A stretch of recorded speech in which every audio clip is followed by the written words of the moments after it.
Let's talk about trust, not as a buzzword, but as the quiet force that actually closed the sale. Because here's the truth, people do not buy from stores they don't trust. And online, trust does not come from a smiling salesperson or a nice atmosphere. It comes from signals, small cues, details that either make someone feel safe or make them hesitate. And trust online isn't built in one big moment, it's built in layers. That's where things like trust badges, certification, real customer photos, and embedded FAQs come in. Let's start with trust badges. Those little icons that say things like secure checkout, SSL protected, 30-day return policy, 100% authentic. Now, some people dismiss them as a design fluff, but they actually matter more than you think, especially for new shoppers. A security badge or a payment seal reminds them this is a real store. This checkout is encrypted. My money is not going into the void. And if you think that's obvious, just remember we live in a time where scammy dropshipping stores pop up every single day. So even if your brand is honest, you still have to earn the buyer's trust in those first few seconds. Those badges work best when placed near the add to cart button or in the checkout area, not screaming for attention, just quietly reinforcing safety. Now, certifications, this applies more if you're selling something that touches the body or affects health like skincare, supplements, or eco products. Think dermatologically tested, FDA approved, made in India, EcoCert certified, or even vegan and cruelty free.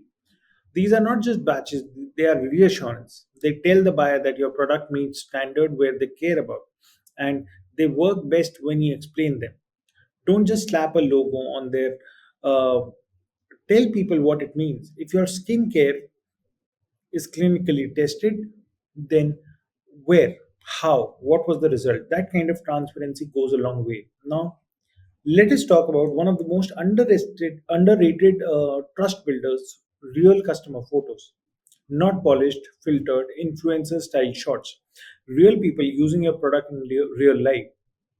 A selfie holding the product, a photo of the shoes on someone's feet, a kitchen shot of cookware in the action. These aren't just nice to haves, they're powerful proof because people trust people, especially people who look and sound like them. If you're selling to college students and they see another students using your product, that's instant reliability. If you're targeting moms and they see another mom using the product with her kid, that's trust being built in real time. Add these photos inside your review section or even right in the gallery alongside your professional images. Make it part of the product page, not hidden away. And finally, embedded FAQs. This is something most stores forget. You assume people will scroll all the way to the footer or go to a separate FAQ page. But guess what? Most won't, and that's where you lose them because their question, no matter how small, can become a blocker. Is this product machine washable? Will this charger work with my phone model? Is COD available? Can I return this if it doesn't fit? These questions come up silently in the buyer's head, and if your product page answers them before they have to ask, that's a trust fund, my friend. It shows you understand their hesitations, that you have walked this path before, that you're not just selling, you're supporting the decision and embedded. FAQs don't have to be long, just 4 to 5 smartly written, well placed questions near the bottom of the product description, ideally expandable, mobile friendly, and written in plain, helpful language. These work especially well for high consideration products, electronics, furniture, health, wellness items, or anything above what 2000 rupees price, or even for a matter 1500 rupees price. And here is a kicker. Trust signals don't just help people buy, they reduce customer support calls, they reduce returns, they reduce abandoned carts. Because when someone feels informed and reassured before clicking buy now, they're far less likely to change their mind later. So don't treat these elements like design add-ons. They're not decoration. They're a part of the conversation, and the more naturally they're integrated into your product page, the more seamless the buying experience becomes. Because at the end of the day, people are not just buying the product; they're buying the promise behind it, and trust is what makes the promise feel real. Let's shift the spotlight to something we often take for granted, the product image. Because here is the thing, your product image isn't just a visual, it's not just there to look good, it's a conversion tool, a silent persuader in many cases. It's the first and sometimes only part of the page your customer actually engages with. You could have the most beautiful product description, the perfect CTA, the sharpest prices point, but if the image does not pull them in, none of that will matter. People don't read first, they scan, they look, they absorb visually, and then within the first 2 to 3 seconds, they decide if your page is worth their time.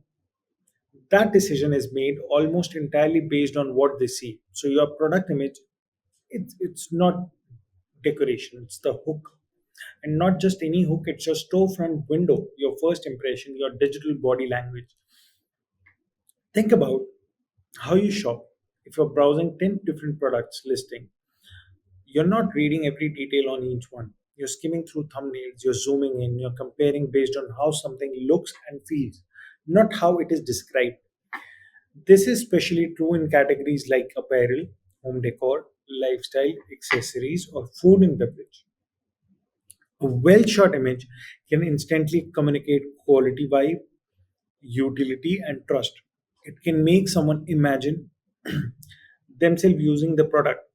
That imagination, that little flicker of, I can see this in my life, that's what leads to purchase. On the flip side, if your image is blurry, cluttered, poorly lit, or generic, it doesn't just fail to excite, it actively hurts trust. People start to wonder, is this legit? Is this a cheap product? Is this a scam store using random stock photos? And once that doubt creeps in, it's hard to undo. That's why great e commerce brands invest so much in visuals, not just to impress, but to convert. It's not about being pretty, it's about being persuasive. Now, let's take this one step deeper. A good image doesn't show what the product looks like, it tells a story, it sets a mood, it answers questions before the customer even thinks to ask them. For example, if you're selling a backpack, don't just show the front and back. Show it being worn. Show it next to a laptop to give a sense of size. Show the compartments with items inside. That tells the customer, yes, this will fit your lifestyle. If it is a skincare product, don't just show the bottle. Show the texture on someone's hand. Show it as part of a routine shot with other items that says this is how you'll actually use it.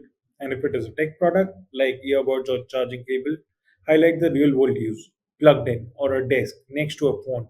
So people get a sense of compatibility and quality. These are not just nice visuals, these are trust builders and they are reassurance, the silent answers to the shopper's internal doubts. The mistake most stores make is treating images like placeholders, uploading one or two angles, and calling it a day. But high converting product pages images use images like conversion conversation guiding, confirming, nudging the user toward the sale. And remember, the more high touch or high priced your product is, the more work your image has to do. If you're asking someone to spend 3,000 or more or commit to a product they can't try or return easily, then your visuals needs to earn that trust. Not with filters, not with effects, but with clarity, context, and credibility. So before we even talk about optimization or A/B testing, we have to anchor ourselves to this one idea that every image is either helping you sell or quietly pushing the customer away. And the difference between the two, it's not always production value. Sometimes it is just the thought behind it. Did you choose the right angle? Did you answer the right question? Did you help the buyer imagine the product in their hands? Because when they can see it, they can believe it. And when they believe it, that's when they buy. And the magic really begins when you stop thinking of images as just photos of the product and start thinking of them as answers. Because every customer has unspoken questions in their mind the moment they land on your page, because it is a new page that they're discovering. Will this fit in my space? Will this match my style? Will this feel premium or cheap? Will this look good on me? Your image gallery is where those answers live. So instead of five identical photos with slightly different angles, think variety. think storytelling. The first image should grab attention, the second should build clarity, the third should show use, the fourth should build trust, and by the time someone scrolls through the fifth or sixth image, they should be nodding silently, yeah, this is what I was looking for. And don't underestimate the power of a lifestyle imagery. A product by itself can feel cold or disconnected. But when you place that product in context on a person in a room as a part of setup, it suddenly feels real, touchable, achievable. A 1200 coffee mug looks completely different when it is shown sitting on a cozy table with a book and warm lighting. The yoga mat looks more inviting when you show someone actually doing yoga on it. Those little choices, they are not just aesthetic, they drive action, they reduce doubt, they make the product feel like it already belongs to the viewer. Another small, high impact move. Use consistent consistency, your image style, lighting, background, even the dimensions of the photos. They should feel unified across your store. A random mix of styles might not feel like a big deal to you, but to a shopper, it subtly signals inconsistency. And inconsistency equals uncertainty. You want your entire store, from homepage to product page, to feel like one thought, one experience. That's where polished, conversion friendly visuals make a real impact. And one final note, think mobile first. Test how your images look on smaller screens. Are they cropped weirdly? Do they take too long to load? Is the zoom feature clunky? Because if your photos don't feel crisp, clear, and fast on a mid range phone with average data speed, you're going to lose buyers before they even read your copy. That's how powerful images are. They either earn the scroll or they end the visit. So when you think about building a high converting product page, always start with this question: can my customers see themselves here? Because if the answer is yes, then you have already won half of the battle. And here's one more thing that often gets overlooked: emotion. Yes, even in product images, because people don't buy products, they buy feelings. So ask yourself, what emotion does your image evoke? Is it calm, excitement, or comfort? A well composed image can create a mood that words can't. A fitness product that shows energy, a home product that shows warmth, a fashion item that shows confidence, that emotion, even if it is subtle, it sticks. It makes the product memorable. And in a world where your customer is bombarded with options, being memorable is everything. That's why images matter so much more than we give them credit for, not just as visuals, but as the emotional entry point to your brand. If it is done right, they don't just make someone pause, they make someone buy. Now that we understand why images matter so much, let's get into how to actually optimize them for performance, not to just look good, but load fast, feel right, and convert better. Because a beautiful image that takes 5 seconds to load on a mobile connection, that's not helping anyone. People are impatient online. If they have to wait for your product to appear, they're already halfway out. So first things first, compress your images. That does not mean making them blurry. It means reducing the file size without compromising visible quality. Tools like TinyPNG or Image Optim can help you shrink images without losing sharpness. If you're using Shopify, it automatically handles some compression, but you should still upload web friendly images to begin with. WooCommerce users have even more control, so use it wisely. Always test image size before uploading. Keep JPGs for photos and PNG only if you need transparency. And whatever you do, don't upload a 5 MB image just because it looks great on your MacBook screen. That's not how your customers are shopping. They're on 4G, they're on budget phones, they're tapping with one hand while doing something else with the other. So the image needs to appear instantly and clearly. Now, let's talk resolution. Your image should be crisp, especially when zoomed. Blurry images kills trust instantly. That's why it is better to shoot at high resolution, but display at slightly smaller sizes. For example, if your product page layout shows the image at 800 by 800 pixels, upload it at 1200 by 1200 pixels. that gives your store some room to breathe, especially for zoom in features. And don't forget naming your files properly. Instead of image 29485 jpg, name it something like men's leather wallet black jpg. Why? Because search engines notice, and so do accessibility tools. It's a small detail that makes your page more professional and more searchable. Now let us move into something people rarely talk about: consistency. Across your entire store, if one product photo has a white background, another has a wood table, and a third has an urban street vibe, it feels disjointed. And that creates visual fatigue. Shoppers don't want to focus on. So you want your gallery and your whole product catalog to feel visually aligned. That does not mean everything has to look identical, but the lighting, cropping, orientation, and general tone should feel like one brand. It's like walking through a retail store. Everything on the shelf should feel like belongs there. This makes your brand look more intentional, and that subtle sense of order makes people trust you more. Let's talk about variety. One photo is never enough. People want to see multiple angles, front, back, close up, packaging. They want to see size comparisons. They want to see texture. This is where a lot of stores drop the ball. They upload one flat lay and call it a day. But the shopper does not want to guess. If it is a chair, show someone sitting in it. Show someone sitting on it. My bad for my English. If it is a bag, show it with items inside. If it is a clothing, show it worn on different body types. The more you show, the more confident the buyer feels, and confidence converts. Now, one trick many high converting stores use is the hero plus context combo. The first image, your hero, should be clean, clear, and focused entirely on the product. That's the image that gets shared, listed, and clicked. But the second and third image should show real life use. Think in terms of sequence. The shopper sees the item when they see how it fits in the world, and then they see themselves in that picture. It's all about building momentum and as they scroll.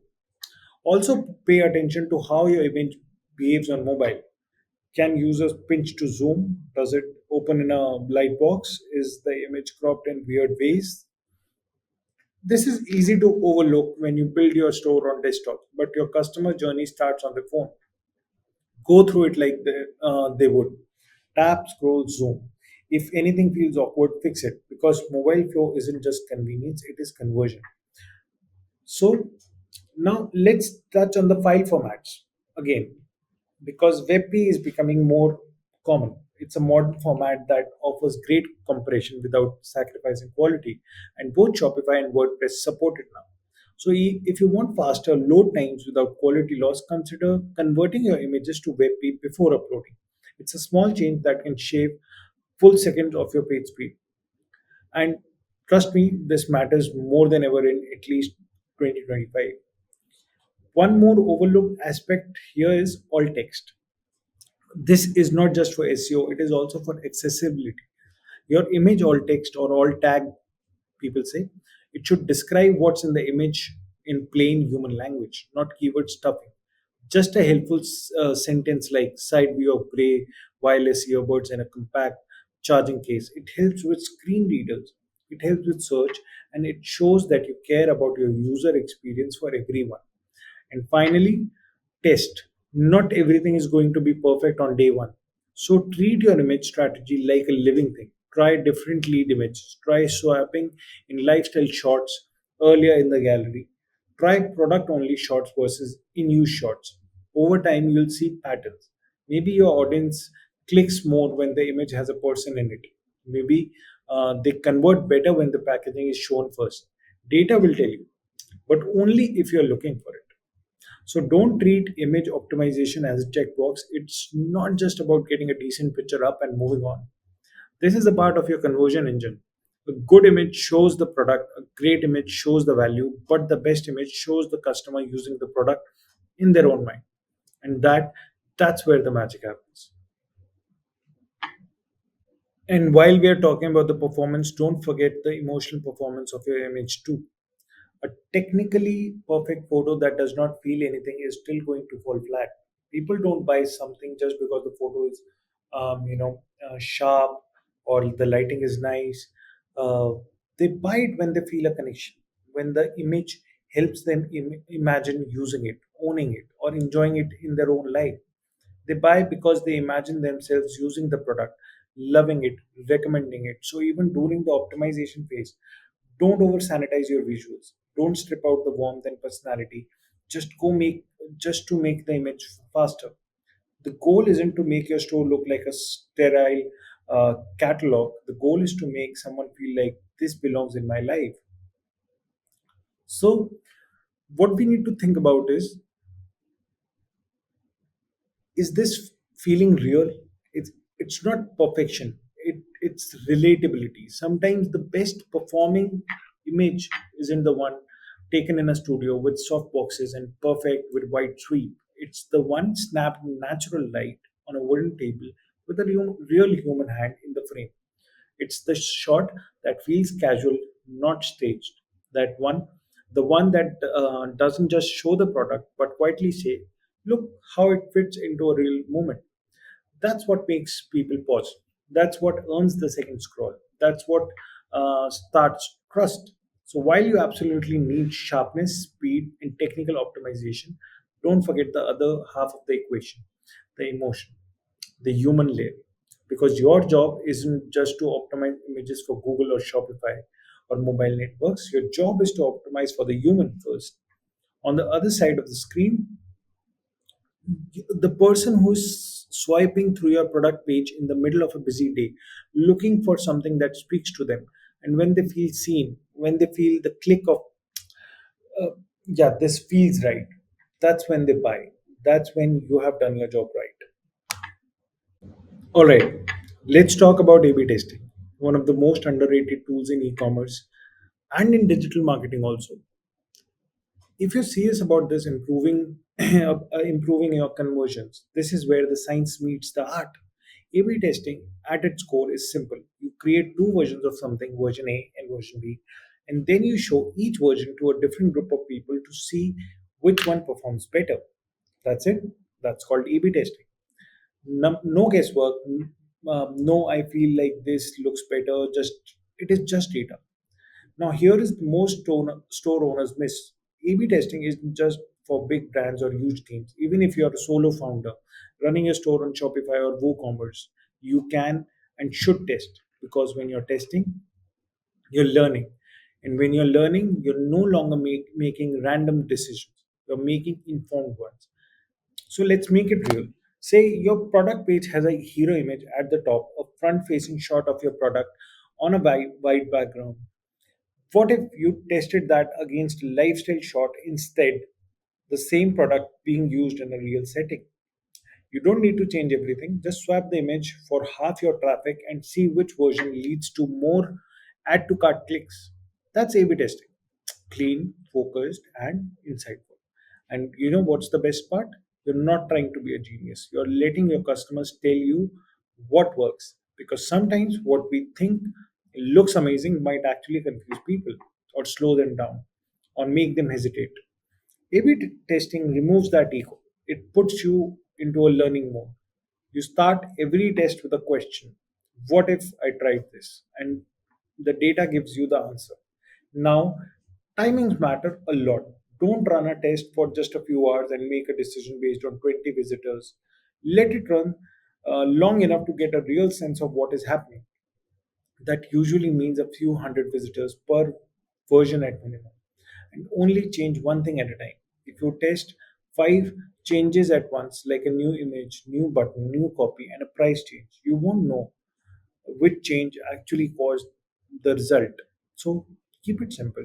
One variable per test. That's how you get clarity. Also, tools matter. On Shopify, there are apps like Neat AB, Convert, or Intelligence that make testing very easy. On WooCommerce, you can have plugins like Nelio A/B testing, integrate with Google Optimize. These tools track performance, clicks, scrolls, conversion, and help you declare a winner without manually digging through spreadsheets. But there is a deeper value of A/B testing. It trains you to think like your customer. You stop asking, "Do I like this design?" and start asking, "Does this help my visitor?" make a fast or a more confident decision. That one shift in mindset will make you a much better e-commerce operator over time. Now, here is a quick mindset tip. Not every test will give you a dramatic result. Sometimes version A and version B will perform almost the same. That's still a win because you learned something, or maybe the result surprises you. Like a duller photo performs better than a flashy one. That's the whole point, right? A/B testing uncovers truth that don't always follow best practices. It reveals your audience's behavior, not someone else's advice. And yes, this applies to all kind of products, whether you're selling skincare, electronics, clothing, art, fitness gear, whatever. The principles are the same. You're testing the experience of how something is shown, not just what it is. And here is a final thing I want to leave you with. A/B testing is not just about perfection, it's about progress. You're not trying to find the one perfect layout and lock it forever. You're trying to keep learning, adapting, and getting a little better each month. And over time, those little improvements stack up 1% here, 2% here, 3% there.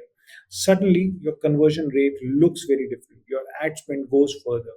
Your customers are happier. Your store starts to feel easier to grow. So, if you have never tried A B testing before, don't feel overwhelmed. Start small, one image, one title, one CTA button. Test it, watch what happens, and then do it again. Because in e-commerce, the smartest store owners aren't the one who guess best. They are the one who test the most. Now let's go one level deeper. A/B testing isn't just for big design decisions. It also helps you fine tune the tiny details, the micro moments that seem small but actually stack up. For example, test something as simple as your CTA button text. Buy now versus add to cart might seem identical to you, but one might feel more casual, the other more urgent. Or maybe try changing the button color, a red button versus a green one. One could signal action while the other feels more trustworthy. They seem like minor tweaks, but if they move the needle by even 1% and you're getting thousands of visitors, that's real impact. You'll see. So now think about the headlines. Maybe the original says introducing our premium moisturizers, and the test version says say goodbye to dry skin. Both are accurate, but which one stops the scroll and gets the attention? That's not something you can guess, right?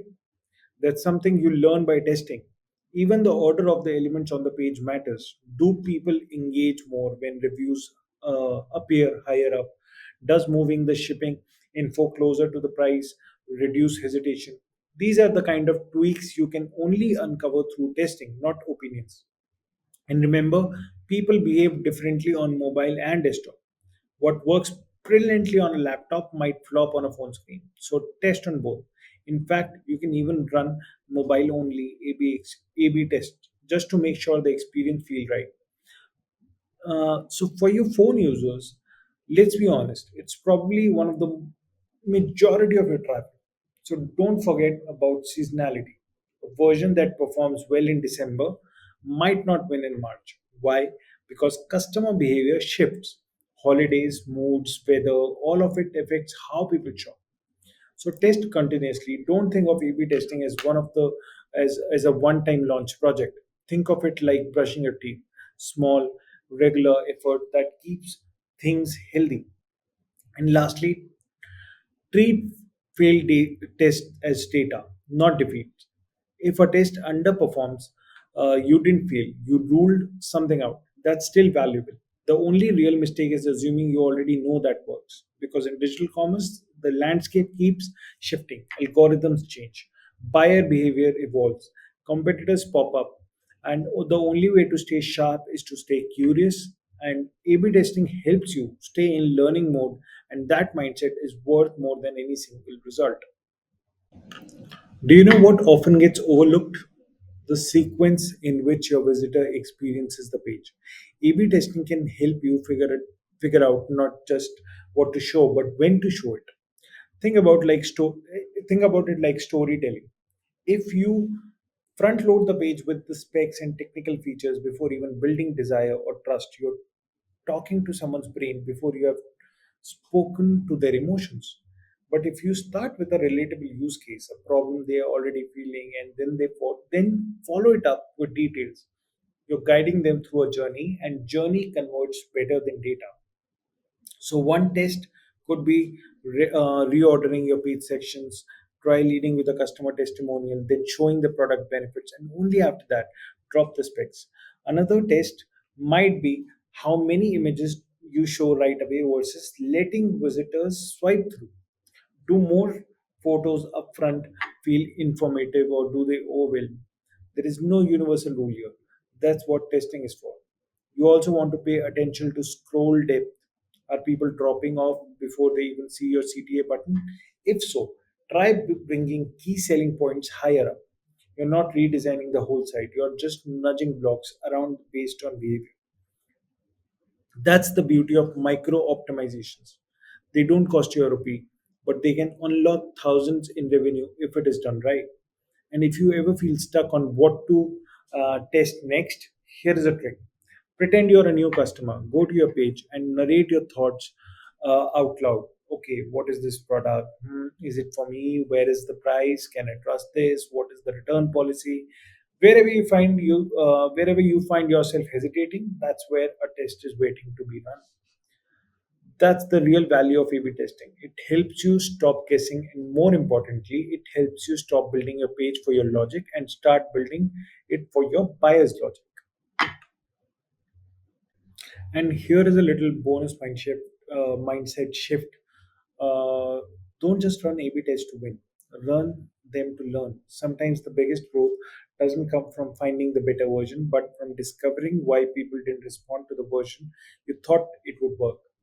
Maybe your copy was clever but was unclear. Maybe your design was sleek but intimidating. Every losing test is a lesson in real human behavior. How people think, hesitate, decide. That insight compounds. Over time, you build not just a better store, but a sharper instinct. And that instinct, that's what separates good store owners from great ones. Not flashy hacks or tricks, just calm, ongoing curiosity and the discipline to keep testing. That's how great product pages are built, not all at once, but one insight at a time.